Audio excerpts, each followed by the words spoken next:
billionaire LinkedIn co-founder, Reid Hoffman slams business leaders who support Trump he says a reliable legal system is not a given. So let's jump into this a little bit. Here's some overview of the article. The founder blasted business leaders supporting Trump. He argued in The Economist that a robust legal system is essential for U.S. business prosperity. And he argues that Trump would upend this robust legal system that's essential for U.S. business prosperity. What legal system is he talking about? Do we know? What is he talking about? I think the Federal Reserve. I don't know, but if I had to make an assumption, which I don't like to do, I'm just thinking he's talking about the system we have intact. Okay. Basically, so a lot of the narrative that's come out with many people in the media is he's going to subvert and uproot the whole system. He's going to be a dictator. He's going to do all of these things, which is insane when you think about it. Like, it's insane that people can go on media and say he's never going to leave office. I've literally heard people say that. Millions of people watching, he's never going to leave office if he gets in. Do you know how impossible that is? Yeah. Like, without a complete uprooting of the system that's been around for 200 years. Yeah, and that's not his intention at all. So jumping back into it, he argued that a robust legal system is critical for American businesses to prosper because it keeps things in check. Courts of law and impartial juries are necessary, he said, to enforce contracts and punish fraud. But a robust, reliable legal system is not a given. It is a necessity we can ill afford to live without.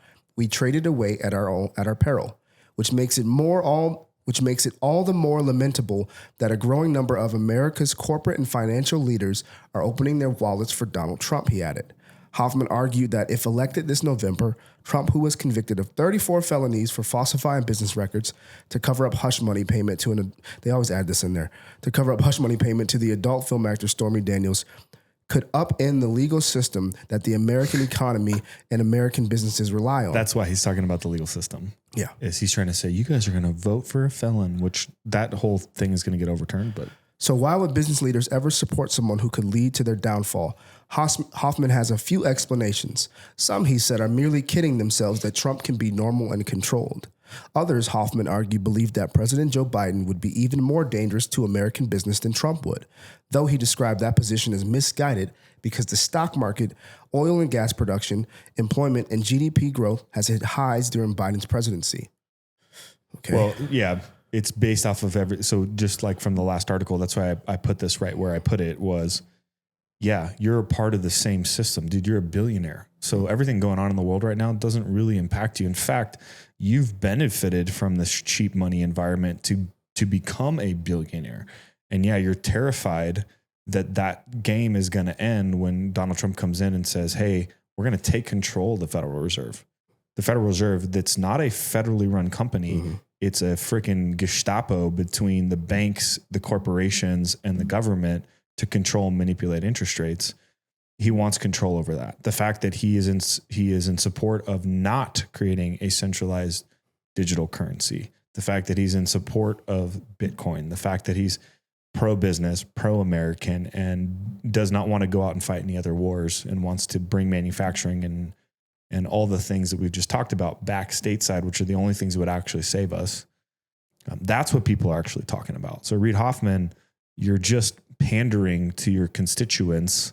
You're probably a part of the overall marketing strategy that this whole camp has been using. And you're one of the largest funders and contributors to the liberal Democratic Party. So like, of course, right. Well, of course, this is what you're going to say. Right.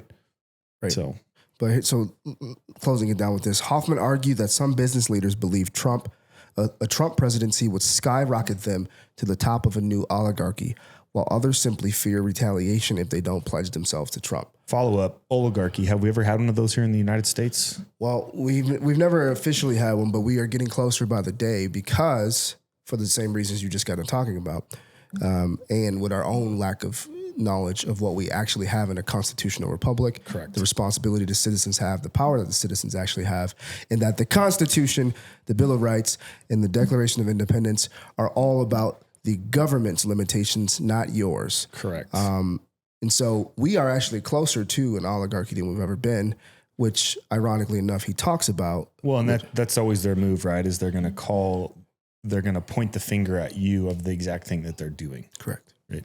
Yeah, exactly. I was just going to say that. It's like, well, actually, I just want to stay in top of my oligarchy, but so nonetheless, and giving him a fair shade, but what many business leaders really want, Hoffman argued, is lower taxes and fewer regulations, even at the expense of an impartial judicial system and democracy itself. There's that word again, democracy, man. They love throwing that around, and they just need to stop using it. Correct. We're not a democracy. We're not a democracy, nor we are a republic that has democratic processes, and it's very important that we stop using this word democracy so much, because it's a democracy is actually a small group of people who control the overarching decisions for the grander party or people. That's actually what a democracy is. Yeah, majority rules, right? And so it's very interesting though on this note of democracy. Oftentimes when you say that, people say like, well, you're not a fan of democracy. Well, of course we are. That's why we have democratic processes. But because we talk about democracy so much that we've even started to refer to our nation as a democracy, it's moving us down a really wrong path. But to the article's point, he's talking about business leaders ultimately running to him in fear or trying to seek favoritism. And so it's just very interesting that we're now seeing this at the same time we saw. I actually made a note of this. We just last week we saw the guys from the All In podcast. Yep.